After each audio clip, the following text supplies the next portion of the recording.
এটা বুঝেন না, একটা ছেলে রোজ বাড়ির নিচে শার্টের হাতা গুটিয়ে কেন আপনার জন্য অপেক্ষা করে? বয়স এই লেনদেনের পৃথিবীতে আমরা মানুষরা আসি মায়া কিনতে। আন্টি এটা সত্যি সত্যি আপনার ছেলে রান্না করছে? জীবনেও তো দেখি নাই রে বান্ধবী। আমার শাশুড়ি অনেক কিছু আয়োজন করতে চেয়েছিল, কিন্তু এই দুইটার আমি রেপ কেসে ফাঁসে আমি পুলিশের খবর দিয়ে দিছি, পুলিশ আসতেছে। পুলিশ মানে প্লিজ দেখো, এই পুলিশ টুলিশ নিয়ে কোনো কেলেঙ্কারিটা না করলে হয়। ঈদের নাটকের জোরে পেশে গেলেন নাকি রিমেক আর গতানুগতিক গল্প দেখে রিমোট আছাড় দিতে ইচ্ছে করছে? কেউ বলছে অস্থির, আবার কেউ বলছে বাই এমবি টাইম দুইটাই লস। 2026-এর ঈদ উল ফিতরে ইউটিউব কাঁপানো সেরা 10টি নাটক নিয়ে আমাদের এই আজকের কাউন্টডাউন। 10 নম্বরটা কি জাস্ট হাইপ নাকি 1 নম্বরটা আসলেই মাস্টারপিস? চলুন দেখে আসি। এখনো প্রথম ধাপটাই পার করতে পারছ না, তুই ওরে বিয়ে করবি না? উঠে রেডি হয়ে নাস্তা খেতে যা, আমরা মেয়ে দেখতে যাই। যদি আদর করে ডাকো আমায়, আমি হব তোমার। শুরুতেই আছে ইয়াশ রোহানির এক চিলতে ছোঁয়া। যারা একটু সফট বয় ভাইব আর কিউট রোমান্স পছন্দ করেন তাদের জন্য এটা পারফেক্ট মজার ব্যাপার। নাটকটা দেখে মনে হইল দুনিয়াতে কোনো দুঃখ নাই, খালি প্রেম আর কফি শপ। কমেন্টে তো এক আপু লিখেই দিচ্ছে, ইয়াশ ভাইয়া এত কিউট কেন? আপু কিউটনেস দিয়া তো আর পেট ভরবে না, গল্প কই?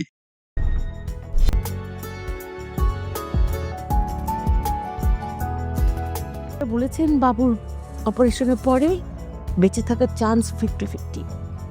তৌসিফ মানে ফ্রেন্ডলি আর ইমোশনের ককটেল।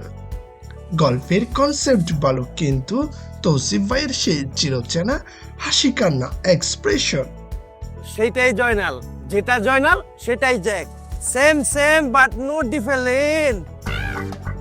নাটকটা দেখার পর আপনার নিজের বন্ধুদের কল দিয়ে গালি দিতে ইচ্ছে করবে, কেন আমরা এত লয়াল না? রিটেনশন ভালো, কারণ শেষটায় একটু বেশি ইমোশনাল। সেদিনও গিয়েছিলাম, এখনো যাবো, কারণ এটাই আমার নেচার।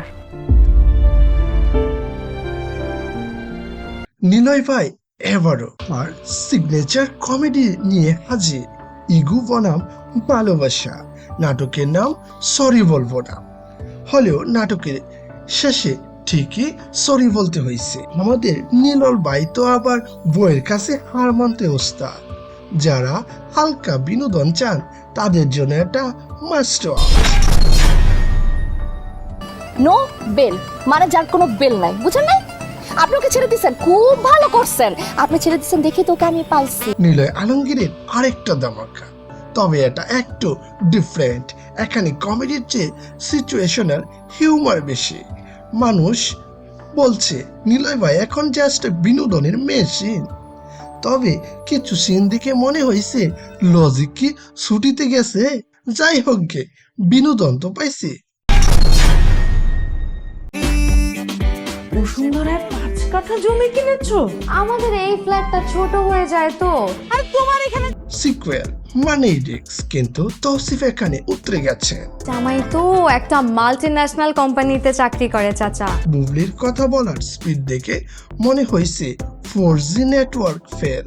যারা রিলেশনে আছেন তারা নাটকটা গার্লফ্রেন্ডকে সাবধানে দেখান, নইলে আপনার জীবনের ভুলভুলিও বেশি কথা বলতে শুরু করতে পারে। কথা কই 70 টাকাই তো মাত্র, মনে করেন আমি আপনার ছোট ভাই। এমন ভাই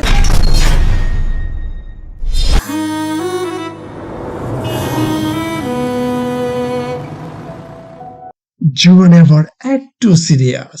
সিনেমাটোগ্রাফি ছিল জোস, বাতাসের ফুল। দেখে মনে হয়েছে নাটক না মিউজিক ভিডিও দেখছি। গল্পে একটু স্লো প্যাসিং থাকলেও জীবনের অ্যাক্টিং ছিল ন্যাচারাল। তবে অনেকে বলছে ভাই বাতাস আছে, কিন্তু ফুলটা কই? তুমি এগুলো আমার সাথে সম্পর্ক শেষ করার জন্য দিতেছো? আমার আব্বা তোমার কি কইছে আমি জানি না, এই জায়গাতে তুমি আমারই দিতে পারো না, আমার কি দোষ? জীবনের এই নাটকটা ফ্যামিলি অডিয়েন্সের মন জয় করে নিয়েছে। মধ্যবিত্ত জীবনের টানাপোড়েন আর হাসাহাসির এক মাস্টার কুলার নাটক ফ্যামিলি ম্যান, একদম রিলেটেবল। এটা দেখে আপনার মনে হবে আরে এটা তো আমার গড়ের গল্প। এই তুমি দুদিন যাবত আমার ফোন ধরো না কে? আরে আমার ফোন ধরতে দেয় না। ওরে বাবা,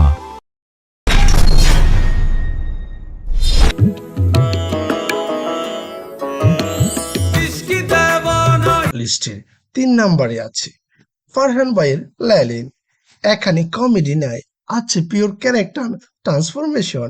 ফারহান মানেই তো এক্সপেরিমেন্ট।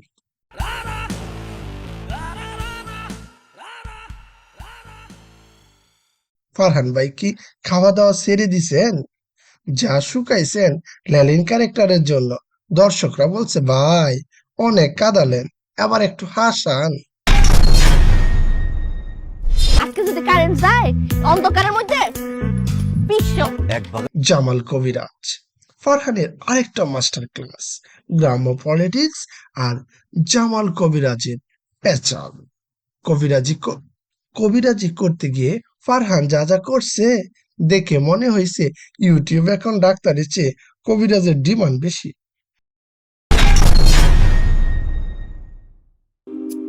আজকে তো তাড়াতাড়ি ফিরেন মিলন ভাই।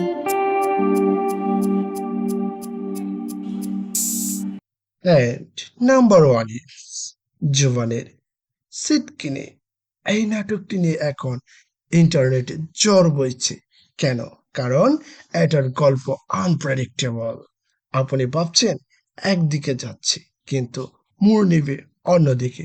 জুবান যেন নিজেকে ছাড়িয়ে গেছেন এখানে।